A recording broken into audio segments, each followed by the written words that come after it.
Welcome back. We mentioned earlier CCAC offers hundreds of community classes like cooking or finance. But this fall, there's a new class in the catalog. It is called How to Lose Your Pittsburgh Accent. It is on the schedule for November. Oh my gosh, but how did we ever start talking like this in the first place? We're going to find out. Heinz History Center President and CEO Andy Masich is here to unlock all the mysteries in that. Andy, tell us, where did we come from? Yeah, I love it. You know, I love CCAC, but I think it's wrong-headed to sort of beat the Pittsburghese out of Pittsburghers because I love it. I love the unique sound and quality. Right. You know what? I think we're too homogenized in America today. We don't want the South to sound like the North and the East like the West. Each region has its own distinctive dialects. But with television and radio and mass communications, we're all starting to sound alike. Yeah. But in Pittsburgh, we still have Pittsburghese, and it's a unique way of speaking. And it probably is a result of the migrations that occurred here over the last 200 to 300 years and our geographic isolation. So we live in this zone between the Appalachian Mountains that separate us from the East Coast, and we're not Midwestern, and we're not Appalachian. We're this pocket of Pittsburgh. And when the Scots-Irish immigrants came in the 1700s, and they mixed with American Indian people, the people, the Lenape people, the Delaware people, who used words like Monongahela and Allegheny. Allegheny is the beautiful river. Monongahela is the river whose banks cave in or collapse into the river. And we started adopting these words. It's the Mon now. It's not the Monongahela. Right. And we made it our own. And then Eastern European people came. The Hunkies, the Hungarians, we call them Hunkies, or they did then. And Slovaks and Germans came.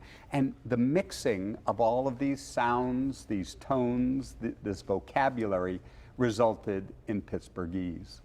Well, and I love some of the unique phrases too, not just the accents, yeah, but we really like "red up your room." I love "red up your room." You know where "red up" is from? Where is that from? It's actually from the Vikings. So it's Old Norse, and the Vikings invaded England, and the Scots adopted English speaking, and it's a Scottish term. "Red up" means to clean up, get ready for company. So the Vikings were into cleaning up. Oh yeah, they cleaned house. Sort of. Let me tell you. Yeah.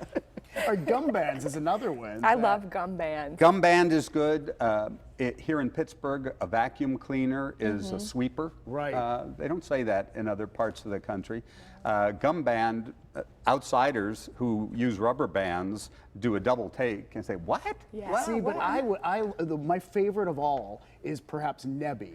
That's what I was going to say. I've always said nebby. I don't say nosy. I always say nebby. And it's so good. It's better than nosy. Oh yeah. So I think we should like adopt this nationwide. We should push it. We should to go push it. nationwide. Why isn't the Oxford English Dictionary focusing on nebby? They've already adopted jagoff. Can we say that? Yeah, well, you just did it. Yeah, well, oh, gee. No, I'm you going to can be in say trouble that. with Jill. You can say that. Well, you know, jagoff has turned into kind of a fun term, you know, a jerk, you know, a person you don't want to deal with. But it could mean other things as well, and we won't go into that. But I think that's one of those Pittsburghese terms that if you hear anywhere around the world, you say, "Oh, he's from Pittsburgh." He's from Pittsburgh, yeah. I used to talk with Dan Rooney about this, and you know, Dan had a great Pittsburgh accent, the owner of the Pittsburgh Stillers, and Dan was in Rome one time at a street restaurant, a cafe, and he heard someone speaking about downtown, and he immediately lasered in on that person and say, "Hey, where are you from?" And the guy said, "Pittsburgh." And Dan knew he could hear it across the room. He knew. And I love the Stillers bar there in Rome. It's great. And I met so many Pittsburghers there, and they all have the accent. So we got a big following there. Yeah, I don't think we need to beat it out of the kids. I think it's a fun thing. Now, sometimes when you're applying for the big job with a television station, you might want to tone down your Pittsburghese a little bit. But when you're at the Stillers game or you're at Permani's downtown, that's when you want your Pittsburghese to kick in and speak it proudly. And there's a book, right? That we Oh, can buy at yeah. the History Center? There is a book. Right. The History Center staff has come up with their own Pittsburghese book, and it's called Pittsburghese From Arn to Yins. From Arn to Yins. Yeah, Arn to Yins. I love it. And you know, Yins is derived from Ewans. Ewans, that's Scottish too. Ewans, Yuns, Yins.